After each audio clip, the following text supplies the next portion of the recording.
In this example, we're trying to identify what the relationship is between sine of x and cosine of y.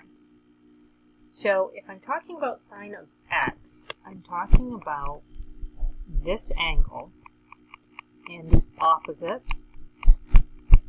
and hypotenuse. So my relationship for sine of x is x over 7. But when I'm talking about cosine of y, that changes the perspective. And now I need to relabel in terms of y. So cosine, this would be my adjacent, and this would be my hypotenuse again. And cosine of y is always adjacent over hypotenuse. So that's this relationship. Well, when I look at those two relationships, the ratios appear to be the same. So let's plug them into the calculator to verify that sine of x actually equals cosine of y. What do I need to plug into my calculator? So just like in the lesson yesterday, I can set up my trig ratio, sine of x. I don't have the measure of angle x.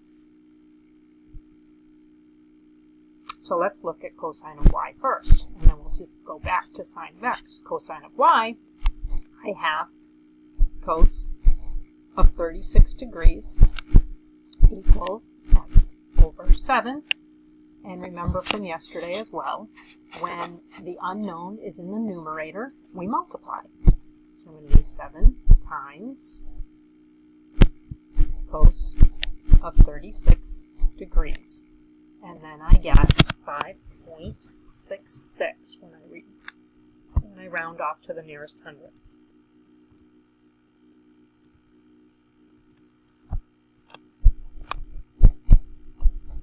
Okay, so now let's go back and talk about the angle measure for x.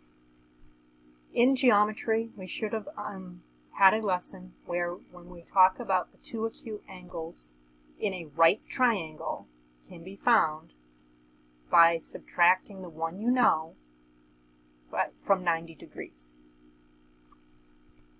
Because it's a right triangle, there are 180 degrees in every triangle, and with a right triangle, there's 90 degrees left over for the two acute angles. So all I need to do is 90 minus 36, and that will give me angle x measure.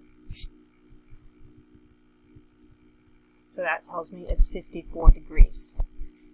So now I'm going to set up sine of 54 degrees equals x over 7.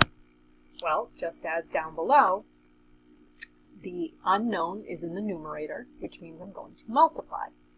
So 7 times sine of 54 degrees, and I put that in my calculator, I do get the same exact decimal, so 5.66. So I've just verified that the relationship between sine of x and cosine of y is that they are equal.